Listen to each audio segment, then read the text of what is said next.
একজন নির্বাচন কমিশনারের জন্য আমাদের এগুলো পূরণ হচ্ছে না। একজন নির্বাচন কমিশনার আমাদের বিরোধিতা করতে আছে, আমাদের প্রতীক দিচ্ছে না, আমাদের নিবন্ধন দিচ্ছে না। তা চলুন আমরা হাসনাত আবদুল্লাহর মুখেই সেই কথাগুলো শুনি, যে কথাগুলো হাসনাত আবদুল্লাহ যে নিবন্ধনের জন্য আঙ্গুল তুলছে নির্বাচন কমিশনের দিকে। চলুন বন্ধুরা।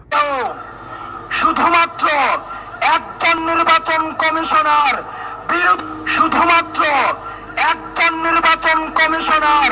বিরোধিতার কারণে সবটাকে প্রতীক হিসাবে বরাদ্দ দিতে গড়িমসি করছে। প্রিয় বরিশালবাসী, নির্বাচন কমিশনের আরো ত্রুটি রয়েছে। আমরা বলেছিলাম যারা নির্বাচনে অংশগ্রহণ করবে তাদেরকে অবশ্যই সশরীরে এসে আমাদের নির্বাচনী হলফনামা জমা দিতে হবে। কিন্তু আমরা দেখতে পাচ্ছি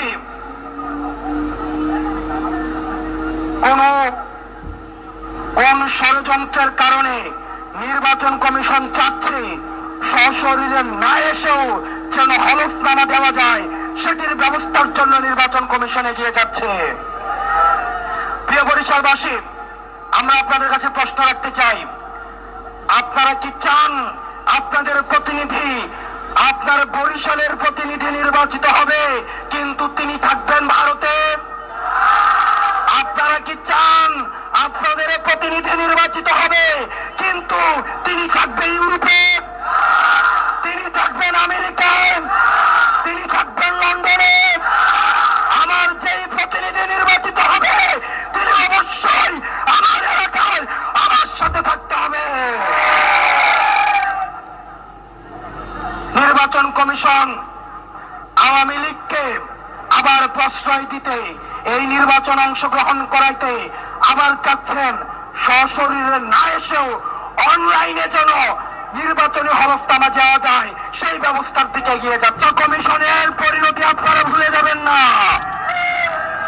হুদা কমিশনের পরিণতি ভুলে যাবেন না, হুদা কমিশনের পরিণতি ভুলে যাবেন না।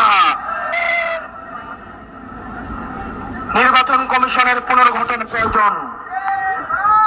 এই সিলেক্টিভ নির্বাচন কমিশন দিয়ে গ্রহণযোগ্য নির্বাচন কোনদিনও সম্ভব না। সূর্য পশ্চিম দিকে উঠতে পারে, আসমান জমিনে নামতে পারে, কিন্তু এই নির্বাচন কমিশন দিয়ে গ্রহণযোগ্য নির্বাচন সম্ভব না। এই নির্বাচন কমিশনকে বলতে চাই, আপনারা যদি আমাদের রেজিস্ট্রেশন এবং শাপলা প্রতীক নিয়ে গড়িমসি করেন, আমরা রাজনৈতিক ভাবে সেটির মোকাবেলা করব। আমরা 500 টাকা দিয়ে টোকাই করে এনে আমাদের জনসমাবেশে আমরা লুকানি না। আমরা 200 টাকা দিয়ে, 500 টাকা দিয়ে, আমরা চাঁদাবাজদের টাকা নিয়ে, আমরা টোকাই দিয়ে আমরা কোন জনসমাবেশ করি না। আমাদের এই জনসমাবেশে যারা আসে প্রত্যেকে নিজ থেকে এনসিপি কে ভালোবেসে এই অভ্যুত্থানকে ধারণ করে সংস্কার এবং বিচারের পক্ষে মা বোন থেকে শুরু করে, আলেম ওলামা থেকে শুরু করে, সনাতন ধর্ম থেকে শুরু করে আহত এবং শহীদ পরিবারের সবাই স্বতঃস্ফূর্তভাবে বাংলাদেশপন্থীরাই অংশগ্রহণ করে। প্রিয় বরিশালবাসী, আমাদের দীর্ঘ লড়াইয়ের জন্য প্রস্তুতি নিতে হবে। আমাদের প্রয়োজনে জেলে যেতে হবে। আবার এই জালিম, নতুন করে যদি কোন জালিম তৈরি হয় সেটিকে মোকাবেলার প্রস্তুতি নিতে হবে। আমাদের উত্থান সংকট থেকে, আমাদের উত্থান, যাদের উত্থান সংকট থেকে তাদেরকে সংকটের ভয় দেখাবেন না। আমরা কোন ক্যান্টনমেন্ট থেকে তৈরি হওয়া দল না। আমাদের উত্থান সংকট থেকে সংকট মোকাবেলা করে, সংগ্রাম করে আমরা আমাদের লক্ষ্যে পৌঁছাবো ইনশাআল্লাহ।